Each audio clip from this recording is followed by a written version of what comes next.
Fascinating stuff, isn't it? I do things slightly differently, as you will realize over time. And I suppose first up, what I do is, just to explain before we go on, it is recording on Zoom, but I don't use Zoom. The quality is poor. And I record locally here onto my rig system as such. And then I upload it to YouTube.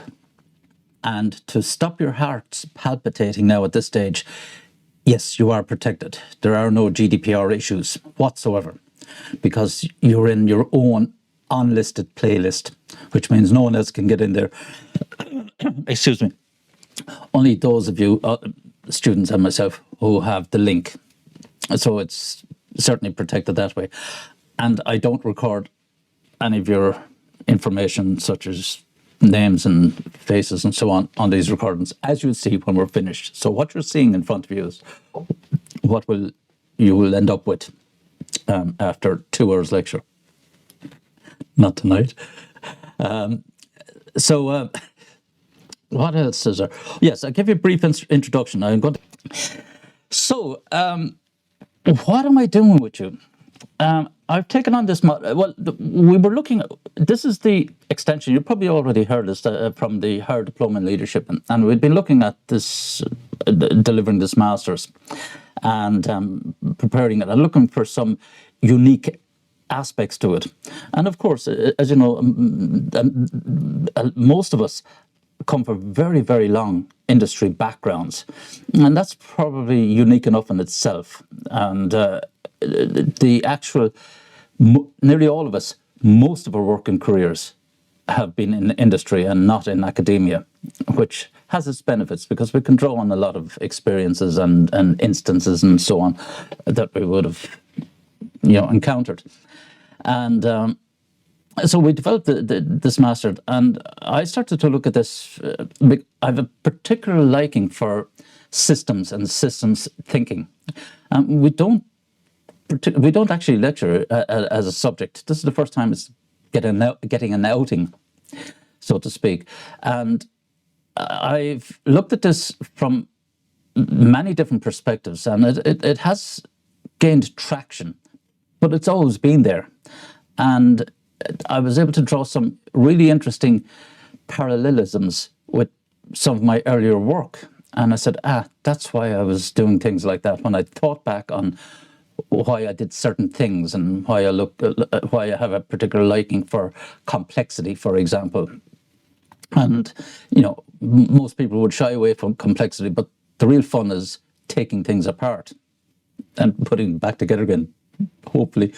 But so basically with our systems thinking, we said we'd introduce this, and also because our organizations are very complex, however large or small they are. The larger they are, it just means that there's more layers of complexity and issues and relationships to look at. But even for smaller industries, it can be easier to get a grasp of what is happening in your environment. But the net effect is cause and effect. What happens when we do something? What would be the result, or what will be the impact, and so on. And that's where we like to think of things from a systems perspective, and how we can actually put some kind of shape or model around our environments to enable us to understand them and help make more informed decisions, if not better decisions. So coupled with that, I start to look at also as with everything, we have to have some kind of data. The Jerry Maguire approach, show me the numbers. So we need to have some kind of corroboration, some kind of hook that at least gets the conversation started or the problem-solving process going. And that's why I've merged in decision-making and data analysis to a point. Because, data analytics in itself is a complete science, and you can do courses and masters in that alone. So we won't be going into that depth. But it's sufficient to know, or suffice it to know, that the constructs and how they can coexist with our decisions and so on, and why they're so, why data is important, and how to know what data to look for, even in the first place. Because right now we have systems in place that overwhelm us with data, and almost everything that moves is trapped in some shape or form. We get a measurement from everything, and but trying to get our heads around that, and a lot of the time we can be overwhelmed with the data, and we need to try and make sense of it. And that's where looking at things, taking our heads out of the sand and taking a more holistic view, can help us to form these models and almost feel the impact from the data and from all the other variables that will come into play. And one of the mechanisms for trying to put structure around this is what we call action research. And this will be core to your to this program. Teresa will cover some action research with you on organization development as it operates in that environment, and also for your final project, you'll use an action research approach. And I'm coming to action research with, I used it in my own doctoral work, and I also inverted it back into what I was doing in the actual workplace. Because oftentimes what can happen is we can speak about concepts, models, and so on, and it can be a little bit alien to what you folks are doing in an actual work environment. So I try to marry both together and say, well, in a business environment, this is how we actually operate. So, for example, in strategy, you wouldn't go into a meeting and say, we'll carry out a pest analysis, or we'll carry out a Porter's 5 forces. People will look at you with two heads and say, geez, he's straight out of business school, you know? So in reality, we do all of that, but we call them different things. And sometimes they're more advanced than what you find in books and what's been taught in college. So really, when graduates come out with a degree in business or whatever, they have an understanding of what these concepts are. But when they go into a company, and a company decides to carry out some process, they begin to recognize the characteristics.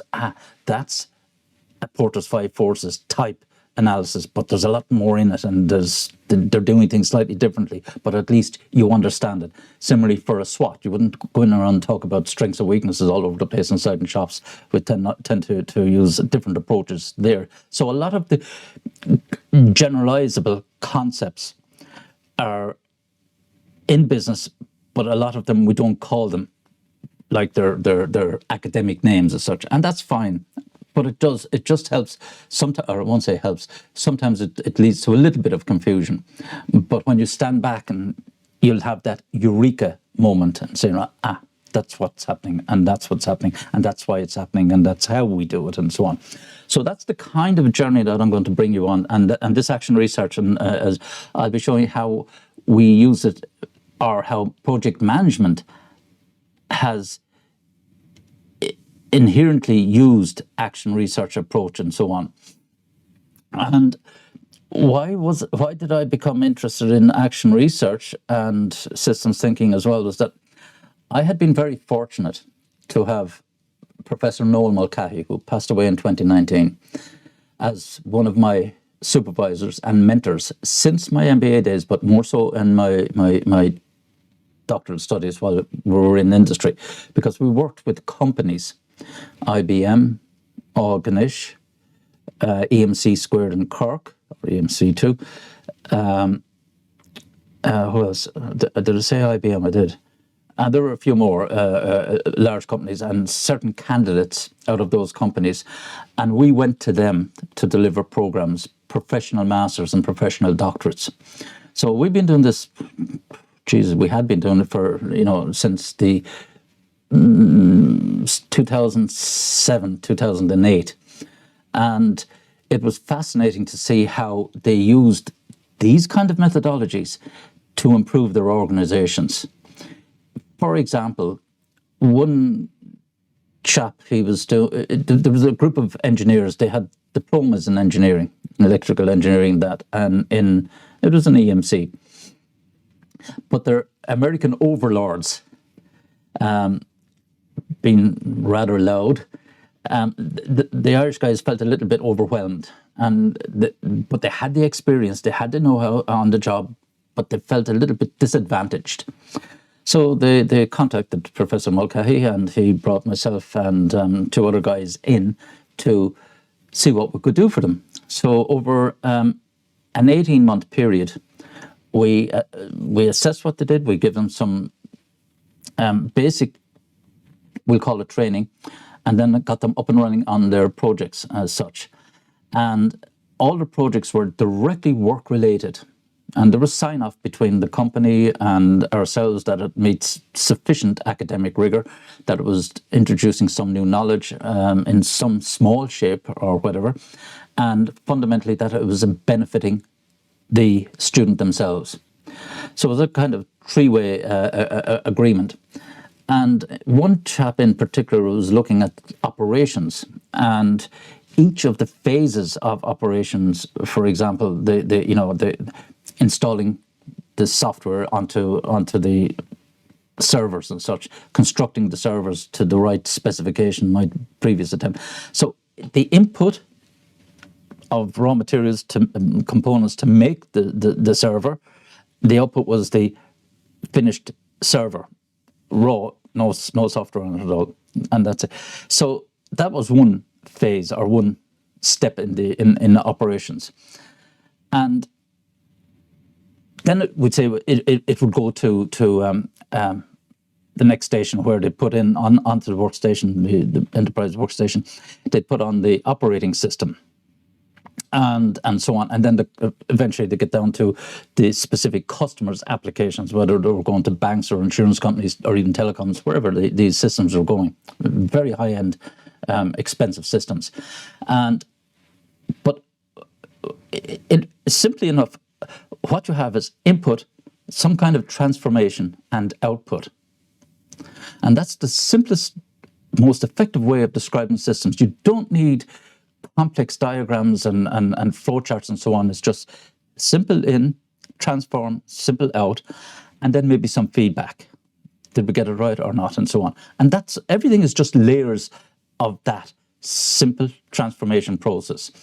And he looked at that from an organization perspective, and particularly in the complete operations flow. And each of those transformations, the respective managers, supervisors, team leaders, when they looked at their metrics, they said, yep, I got it in, turnaround time was perfect, maybe 98% accurate, 99%, and no faults. So every one of the transformation processes were hitting their targets, yet they were losing 5, 6, 7, 10 days, in worst cases, two weeks in final delivery, and they were suffering penalties on this.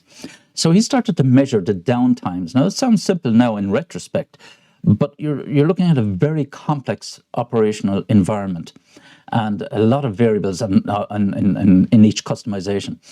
And when he analyzed the downtime, say we'll call it non-productive time, he put processes in place to improve the flow.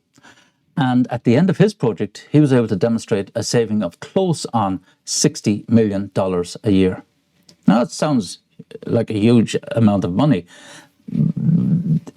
These systems were extremely expensive and extremely costly if you didn't hit the deadlines, because you're talking about delivering on-site, getting it up and running, and cutting over and making sure everything works properly, or else if it didn't work, banks were losing money, and so on and so on. So the consequences were phenomenal. But that's the kind of thing, as I was saying, from an action learning approach we had taken. Just look at this, how we improve it, observe, and so on. So I'll be bringing you to those processes in the latter parts. The kind of roadmap that I tentatively will show you or tell you about is that we'll do the first 2-3 weeks on systems, and I'll do an introduction tonight, and then we'll delve down gradually into more systems thinking, and then look at action research and the process.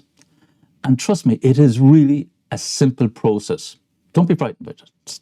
Trust me. And it's a valid research methodology. In actual fact, when I was doing my own research, I had to go through all these different research process techniques and methodologies. And I said, no, this doesn't suit my project. I'm not happy with that. So I went to my supervisor and said, what about if I changed action research and did something slightly different? And he looked at me and said, go for it. So I did. I developed my own hybrid research methodology. And I used it. So when I had to come to present my project on the Viva Voce, I said, there are two elements to this project: the output, the what, and the how, the process. So they were intrigued with that. And as I said, I did my famous Mark Antony speech.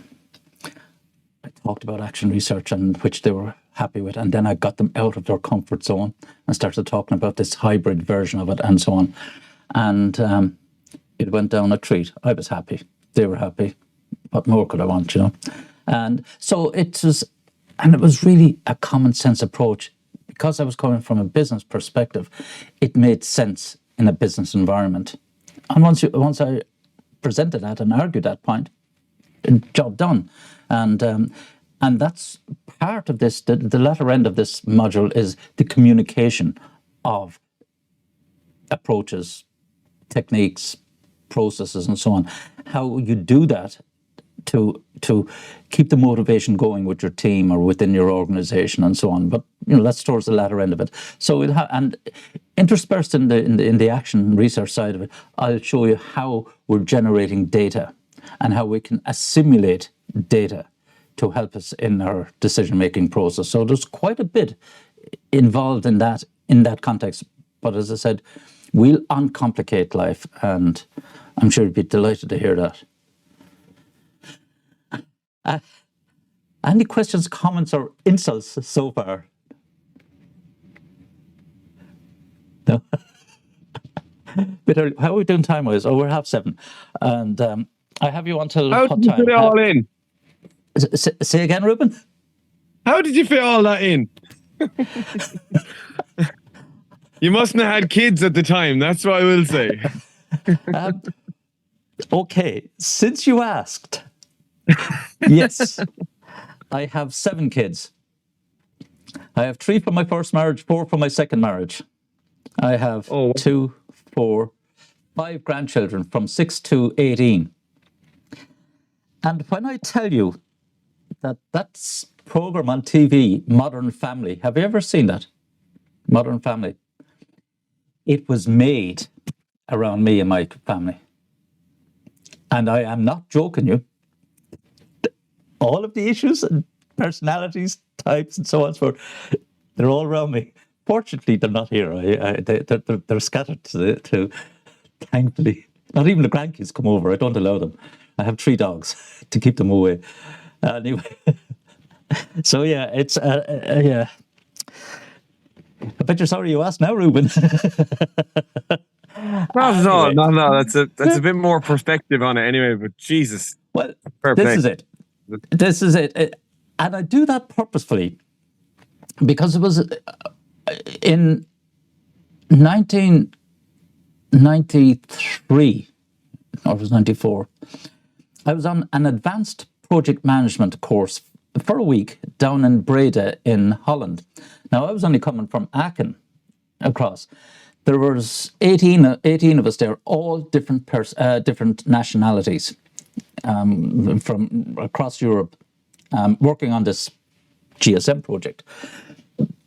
And the Finns were given their introduction, and French, and so on and so forth. And when it came to me, I told them I was there, and I was there with my wife and 3 kids at the time, and over there for initially 2.5 years, still a bit longer, and so on and so forth. So I'll give a little bit more information. And it wasn't actually about project management. It was about leadership and negotiation and conflict management and so on, and strategy and developing long-term methodologies and so on.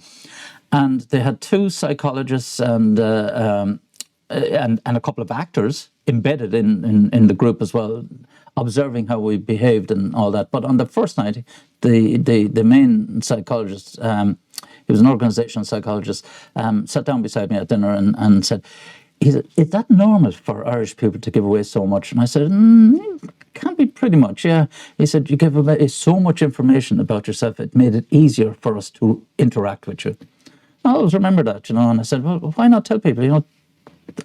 And on the guys from the higher diploma will know this, from the higher diploma in leadership, in the module I deliver on reflective practice in the workplace, one of the exercises is around doing some psychometric tests, and it's all about self-awareness. And you really have to be comfortable in your own shoes, because people will pick up, they'll see through the bullshit, to use the expression. And as I said, I do curse and swear, but don't worry about it. It's all contextual. And self-awareness, and because we have personas, and sometimes we like to project a persona that isn't actually us. And that causes problems. It actually causes issues around communication because it sends out mixed signals. It's what's known as noise. But more importantly, it can be emotionally draining because you're trying to not be caught off guard, so to speak. But people see through it. Non-verbal communications, neuro-linguistic programming, all of this sort of stuff. People can actually see through the persona. So I said, reverse the process. Be as natural and normal about yourself as possible. That way you have clear decks, clear communication, people know who they're dealing with, there are no preconceived ideas, you're not trying to feed preconceived ideas, and therefore you can have very normal, effective communications. So that's a whole other side of leadership, and leadership in particular.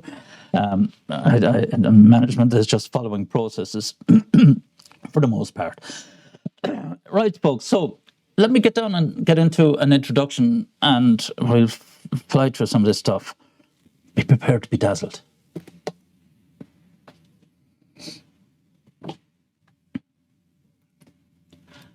So,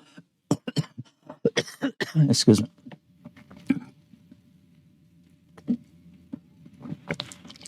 Coke.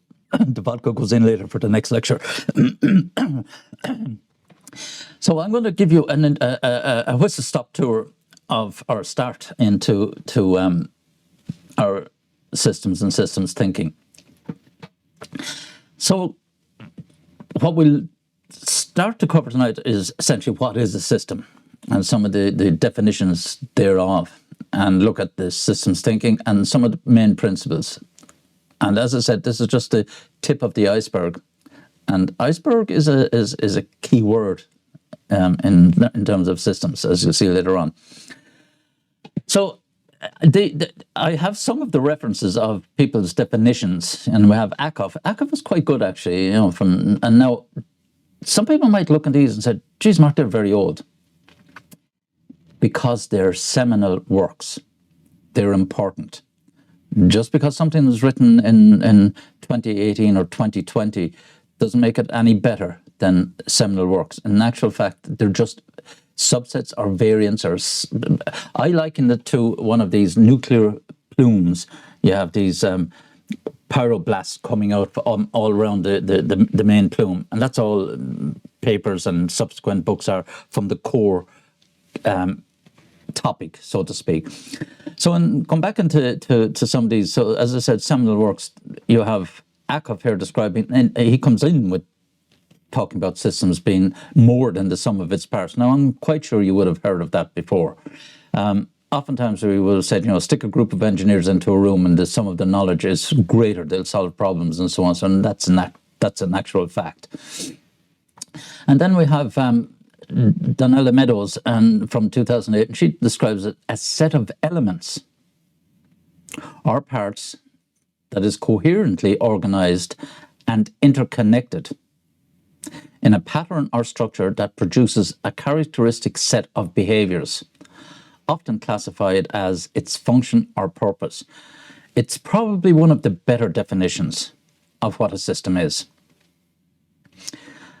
Now, you have a diagram there, and that's that old diagram of, they usually call it the 7 blind men, and ask them to describe an elephant, and they each get a section of the elephant to try and understand what the elephant is. So Jackson then, from going back to two, a system is a complex whole, the functioning of which depends on its parts and the interconnections between those parts. Now, what's coming out from there is, and what's important for you folks, is interconnections, interconnected relationships, anything that outside the boundaries of each element of a system. And that's where we develop these complexities. I will be showing you later on, but in when we go into the action research, I have some stuff on that.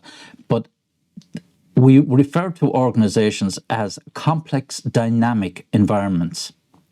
And by that I mean that they are complex. They're complex on so many levels, not just on the physical level of the different departments and functions within an organization, but on the relationship level as well, between manager and employees, between employees, between different teams in different functions, and so on and so on. So you're getting layers and layers of these elements that interact with one another, and those interactions are critical to understand. I'll just go on a little bit more here. So a system consists of these three elements that I just mentioned, or three things: elements, or nodes, interconnections, and then function, non-human systems, or purpose human systems. And these are just a few examples. A sports team clearly is a system, a microsystem in itself. But you have different functions within the sports team itself. If you take a rugby team, you'll have forwards, backs, wingers, so on, and they have different roles to play. Yet they have to work extremely cohesively as a single entity. And then they have to respond to their outside environment, which is the opposing team. And that has a relationship as well. How do we interact with these guys, and so on? So you begin to see, when you deconstruct, there's a lot going on, a lot of things happening. And then, of course, we have the other systems here, the functional systems, such as IT system or a solar system. Probably the most complex system known to man or woman, begin to sound like Monty Python now, is the human body. And you know yourself, you might have a stomach ache, and it might cause headaches, or it might, whatever. It might not be the absolute cause, it might be the effect of something. So, and it's an extremely complex system. But it just gives you an idea, and what do? You go to a doctor to try and analyze and deconstruct what's happening. And have you changed your eating habit? Have you eaten something that might not have agreed with you, and so on? So straight away they're looking outside this highly complex structure to identify cause and possible effect, and then the knock-on effects of these. If we go a step further with these, a system isn't just any collection of things. It's a collection is also composed of a number of parts, but they are just dumped together, and they're not interconnected. And that's a fair statement. And in organizations, we can find that type of perception or problem. We often refer to these as silos. So certain parts of the organizations tend to work independently, or try to work independently. And fundamentally, that comes down to relationships, unfortunately, and politics going on inside an organizations. There was a brilliant CEO and president of HP, Carla Fiorentina. And when she took over, she didn't have a great time, unfortunately, because she took over a poison chalice. And you had all these different business lines, product lines, printers, PCs, laptops, and so on, and all these different sections, and a huge organization, both business level and personal level and all that. And they were should we say the presidents or vice presidents of each of these different subsets or organizations that made up HP. They were going off doing their own thing, and she had a phenomenal battle or challenge to try and corral all of this, and it almost worked for her, but she, as I say, she had to fall on her own sword for the sake of the company eventually. But she had introduced quite substantial change. But fascinatingly, one of the first things she did to get to understand how the total organization operated financially, she spent the first couple of weeks of her tenure in the evenings going down to the finance department and getting her sleeves up and say, explain to me the numbers, what's happening here, what's profitable, what's not profitable, and so on, such that when she was meeting the vice presidents who were reporting on each of their different product lines, that she was competent. And she did get respect for that by virtue of putting in the effort to wanting to know and to deconstruct all of the different business areas to find out what was happening and then try and develop a solution or a strategy for the organization to move forward with. So when we look at these individual elements, of course we can identify them, and do the parts affect each other? So we need to find out what are the connections, if they exist at all. And the bottom line here, the behavior of the system cannot be known just by knowing the elements of the system. That's a really important statement, and that's why I have Meadows in here. She is good, and she does nail these key points that, to use the other expression, no man is an island, and we're not. We're hugely interdependent, and for any part of an organization to think that they can work alone is that's a problem. But as a manager or senior leader inside an organization, you have to be able to recognize any tendencies towards this kind of fiefdom behavior or silo behavior and corral it and bring it back in line as such, and elevate the thinking process from just one function to looking at the larger picture, the bigger goal. In other words, the good of the many far outweighs the good of the few or the one. This, the quote, is it Spock, is it? From Star Trek. Anyway, that's the kind of stuff that we need to be cognizant of and be aware for it. So again, we'll be able to identify this, measure it, and of course develop our own techniques for it. Traditionally, we'd have these approaches of reductionism, and it's almost an automatic approach from us that we go and say, right, let's deconstruct everything down to its component parts. And that might sound logical as such, but oftentimes when we do that in a complex system, we forget the interconnections as we're coming down to try and find some minute problem in one area, and then we have to try and reconstruct it all again. And that's, again, just talking about a complex system is nothing but the sum of its parts. And if you look at this here, okay, we decompose it to its elements, analyze and optimize these elements and and parts. Where this kind of crept into business, and I'm open for discussion on this one, but primarily during the late 70s, certainly into the 80s and early 90s, when we had all of these quality circles in organizations. And we started to run out these quality initiatives, and usually, mostly in manufacturing operations side of things, these came in. And we'd look at which part of the production line is causing a problem. Let's hone in on that. And of course, we'd find out and fix it.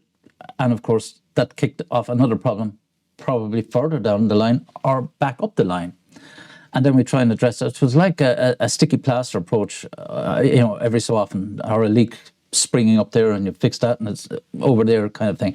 And that was the approach. Nevertheless, it was drawing our attention to solving problems. And that was all very fine from a quality perspective to try and improve efficiencies. and reduce rework and damage and so on manufacturing. In other words, reduce waste. And consequently, we found that in itself wasn't enough. So we started looking at other ways of looking at the totality of organizations, or we'd say product lines, and say, right, what if we do this? What's the consequence? And so that morphed into ISO rewriting its standards in 2000. It was 2000, I think it was. And they defocused from the actual processes and started looking at the connectivity between the processes. Because they said, right, the processes are fine. Now it's the handovers between these. Let's analyze those.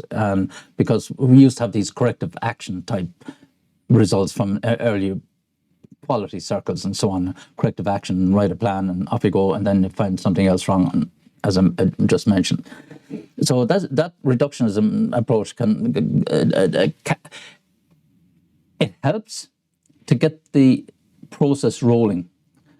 But when we look at it from a systems, then we'll get you to wear another hat rather than just reducing to component parts. And again, here is, it's just another throwaway to diagrams here of what you think when you deconstruct a bike, for example. There, can you reconstruct? And it kind of underpins the point I was making, that sometimes when we deconstruct all the component parts, we might not put them back together. We might use all the parts, and you can see on the lower section of the bike, I don't know if my mouse works on this here, obviously this one down here, you do get an item, but you can't use it as a bike. It does have a saddle, it does have wheels, and so on. Or if you look at, where is that? Is that Notre Dame? Possibly, Anyway, but if you try to deconstruct Notre Dame, you just get rocks and stones. But can you reconstruct it exactly like that? Of course not. Well, technically you could if you numbered every stone and so on, as they have done in some cases. But you get the point. So if you want to understand and subsequently optimize the system, just decompose it to elements, analyze and optimize, and those elements and the parts. Not quite right. So instead of isolating smaller and smaller parts of the system being studied, systems thinking works by expanding its view to consider larger and larger numbers of interactions as an issue is being studied. So how we put all these things. So if I decide to take something apart on my PC or something, I'll always have a camera going, so as I can figure out how this all came apart and comes back together again. So I have the full picture rather than just these components and parts left over. Oh, sorry, I jumped forward a bit there. We don't want to go into Homer Simpson just yet. So this is just a synopsis there of the reductionism and sub-optimization. So looking at part or elements and optimizing them separately may lead to and sometimes hide the conflicts and sub-optimization. So we're missing part of the picture. So for example, in a company, when the marketing department pushes the company to produce a greater variety and number of products, the operations department may prefer low inventory of products and then higher costs, which will lead to higher costs of production and can be to the detriment of the company. And remarkably, this can still go on inside in companies. You will have marketing people, not to be disingenuous to marketing, but you'll have marketing people, give us more, give us more. We want loads of this, we want loads of that, all of these different product lines, and we want them immediately kind of thing. And obviously operations say, well, you have to make your mind up. We have a capacity here. We can only do X amount of this, Y amount of that, and Z amount of that, and so on. You have to. So there's often been a conflict. And then when they're sitting around the table, across the multifunctions, sales, marketing, finance, IT, the CEO himself, and so on, you'll have the two people in marketing and operations arguing Oh, if he was making more, we'd actually be able to sell it, and revenues would be up, and we'd be able to make profit. He's holding us back, and all that sort of stuff.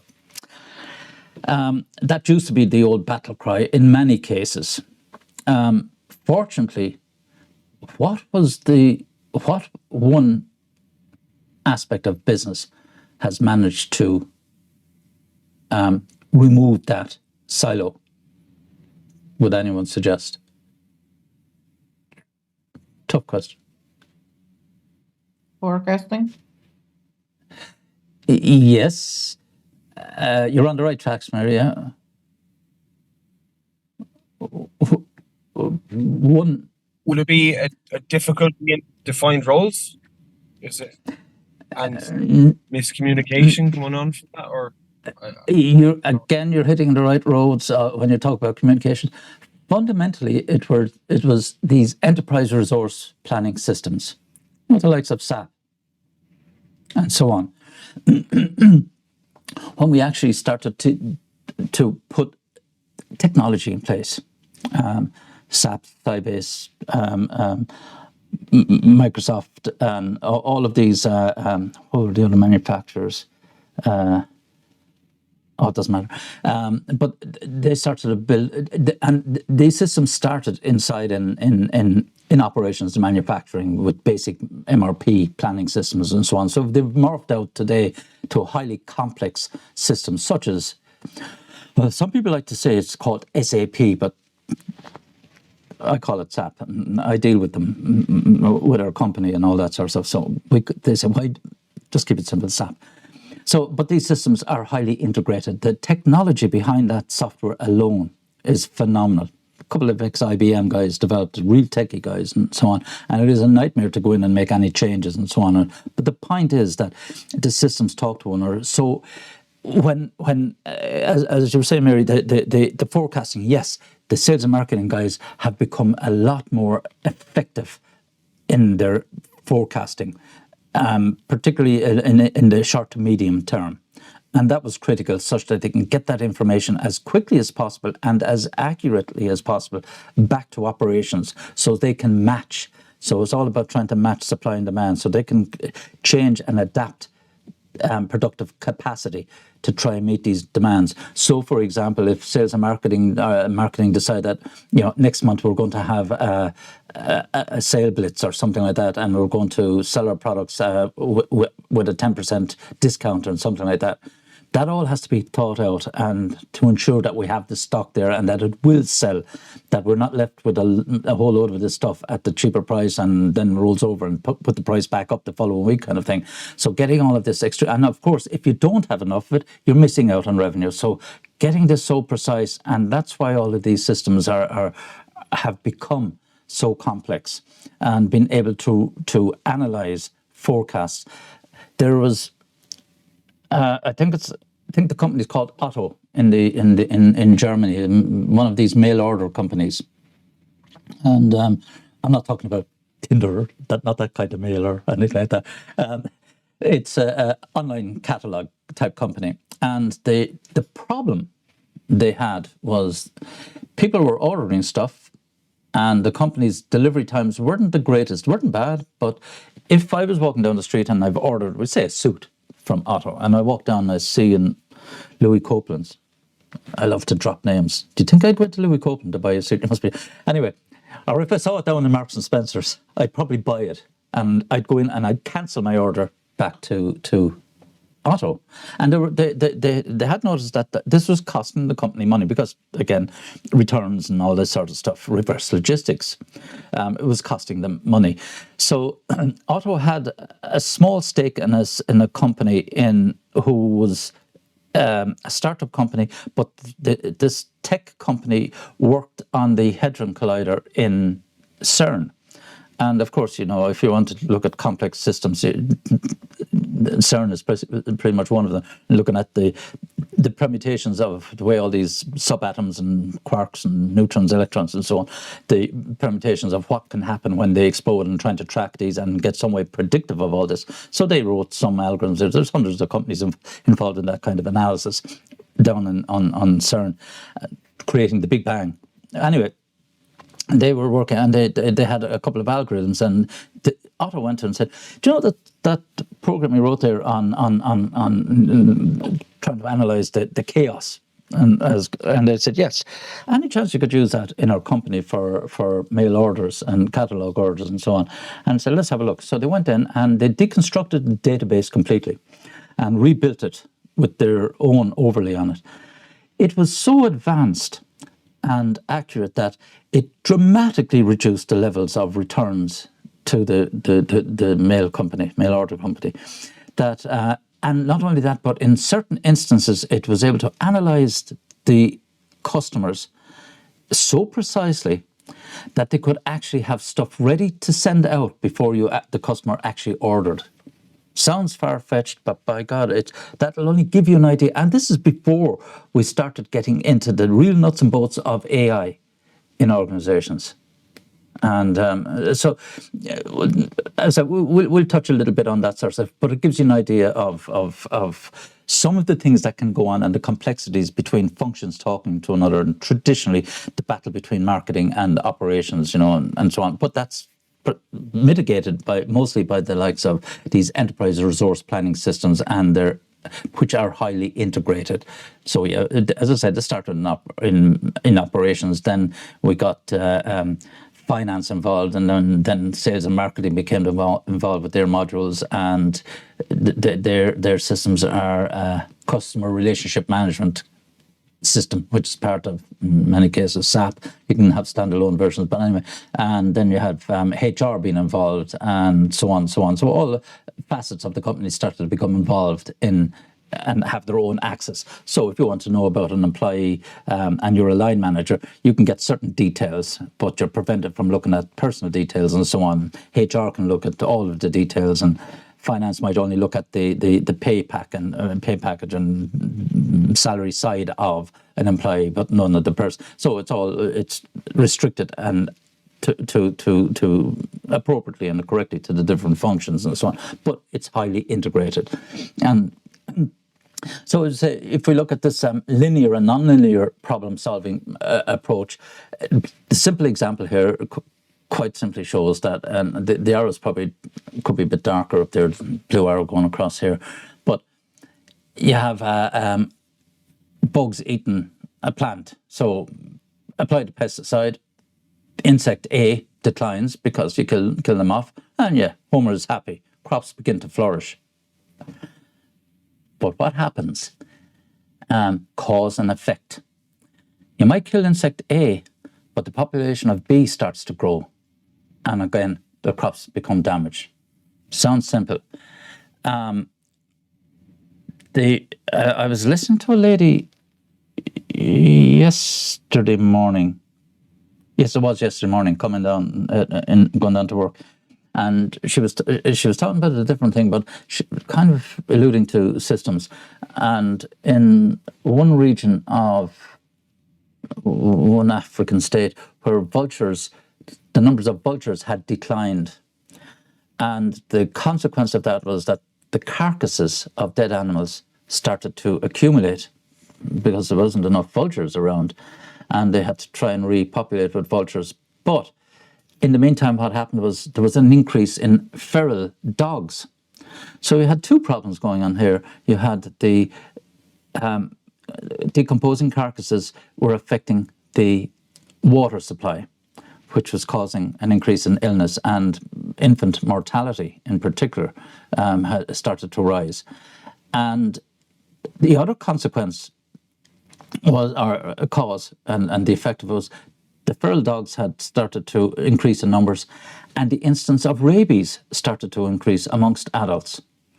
So this is why it's so important to try and anticipate or calculate or map out the potential effect of a decision.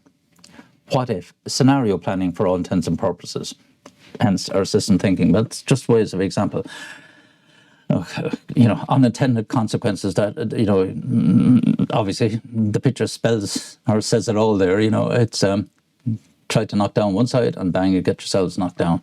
But that's essentially it. If we don't analyze the complete system. Now, this one is, I'm just going to show it to you. I'm not going to go into any deeper explanations until later because I want to tie this in with the systems thinking, mapping, and so on. But essentially, it's one of the techniques we call the iceberg, where we have events, then we start to look at patterns, then we look at structures underneath that, and then, of course, the minimum model, or mental model. Jesus, what am I talking about? So we begin to look at things. So when we look at the event, we start to develop some kind of mental model. And do we see, is there some kind of recurrence?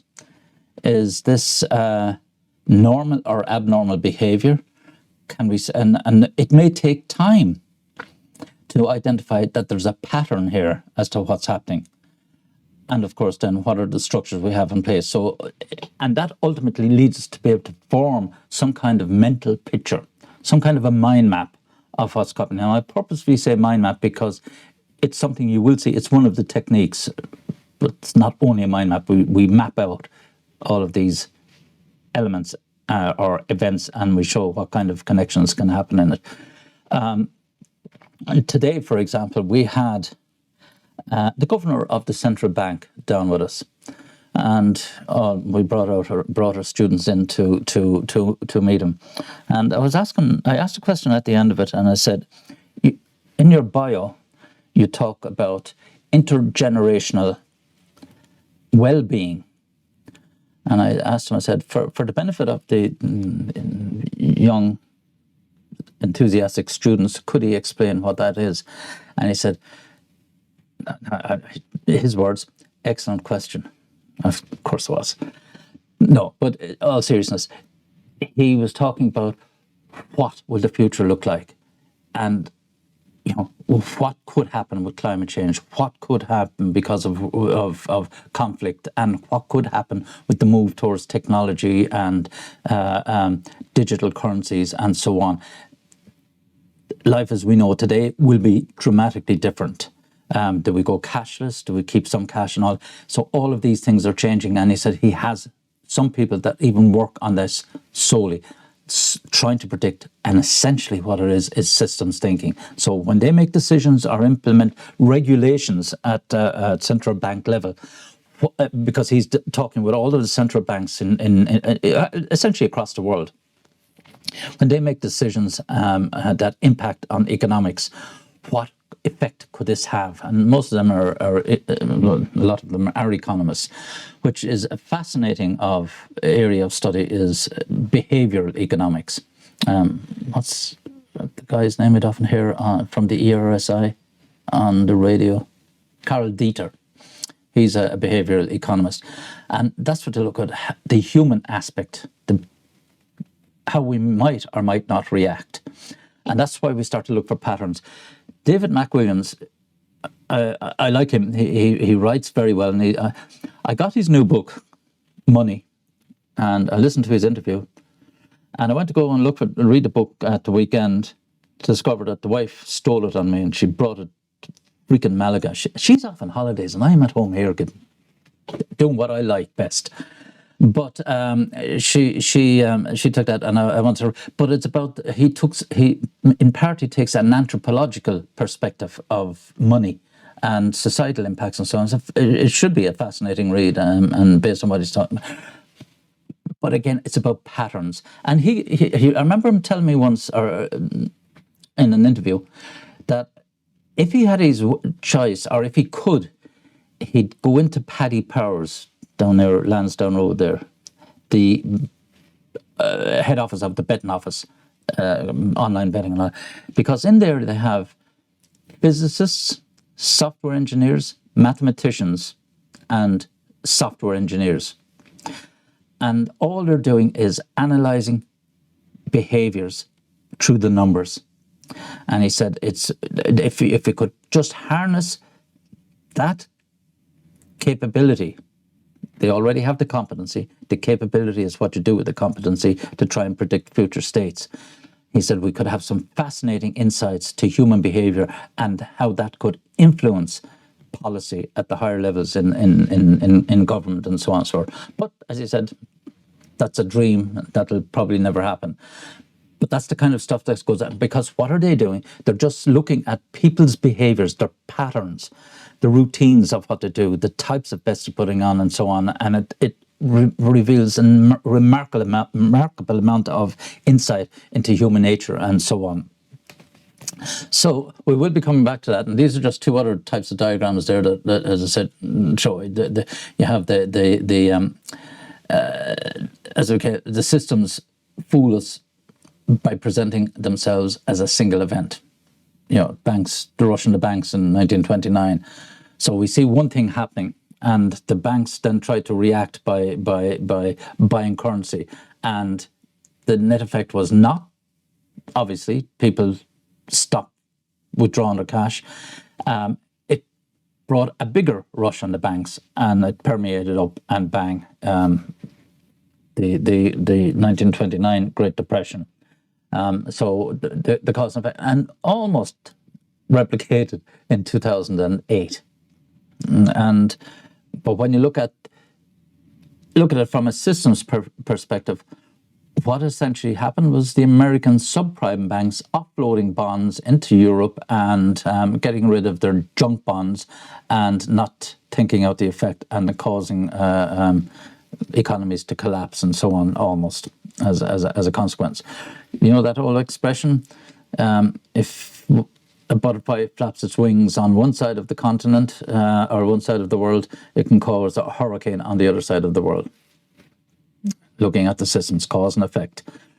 And this is just to reiterate that point again. You have events, patterns, system structures, and then the mental models. So we have to try and identify what processes are being impacted and the pattern in how those processes are being used or affected, and then try and assimilate this and create some kind of image or map such that we can pull it all together.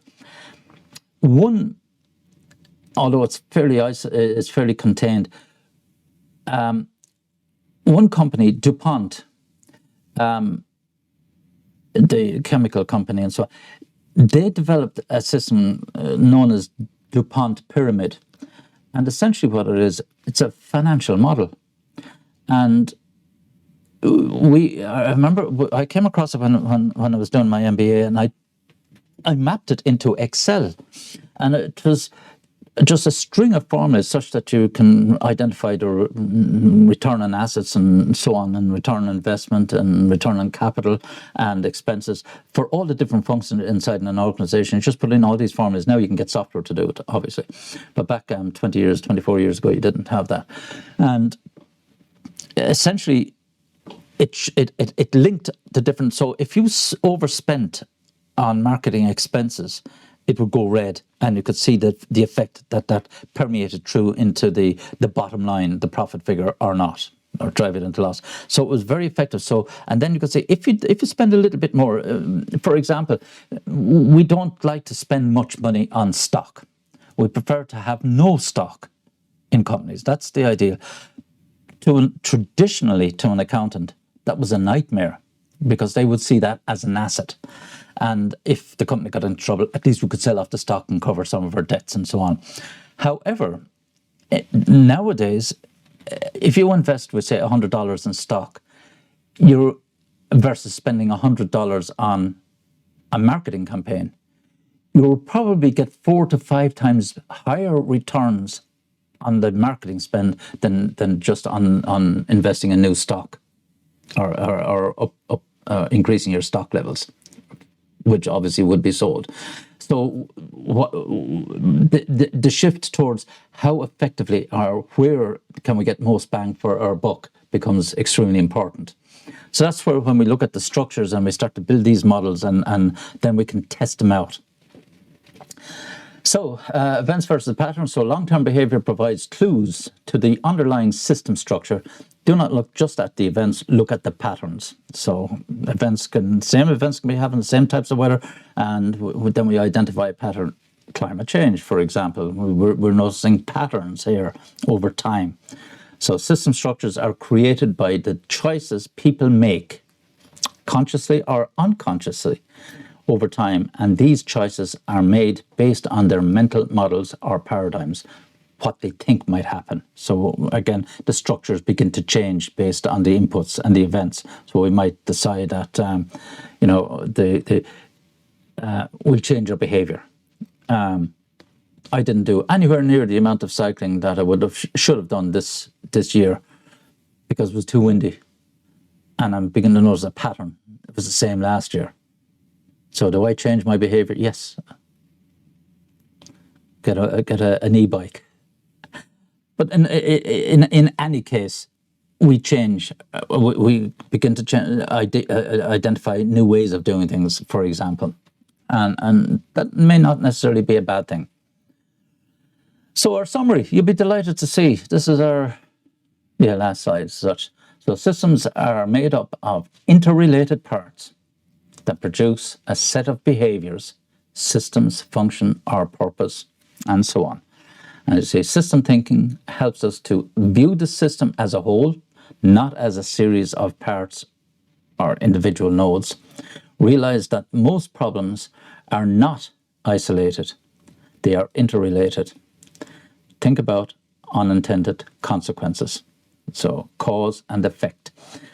Do not look into the events, but the patterns and system structures as well as the mental model. So don't take things in isolation. Don't overly deconstruct things and try and fix that little broken piece. See how relevant, how important it is or not. And in actual fact, that can be very beneficial even in your own personal lives. Prioritizing things. What if I do this and change that and so on. But certainly from a professional perspective as a leader, and then morph that into you have a team around you, how to optimize the thinking and the mental modeling and so on. And again, I'll show you some of the, I'll introduce you to a sense-making model called Seki from two guys called Nanaka and Takeuchi, how as individuals and as groups we make sense and interact and we develop relationships, particularly from a leader's perspective. But that's all down the course, down the road. This was just a light touch. Now, blah, blah. So if you want to contact me directly, go straight to the email and pop me off an email as such. And I'll try and get back to you. I do say try to get back within 2 or 3 days. And I know you're like me at the weekends. You're extremely busy and you don't like to be contacted and so on and so forth. At weekends. Preferably not. If it's dire, I will answer. But generally speaking, no, you shouldn't find yourselves under that kind of pressure as such. We're here to enjoy ourselves. It's all right for you to say. Anyway, folks, I won't keep bantering on. If there are no more questions or comments or insults, I will play out my outro and you can enjoy that. And I will see you then. Okay, folks. Take it easy. Bye-bye. God bless. Bye-bye.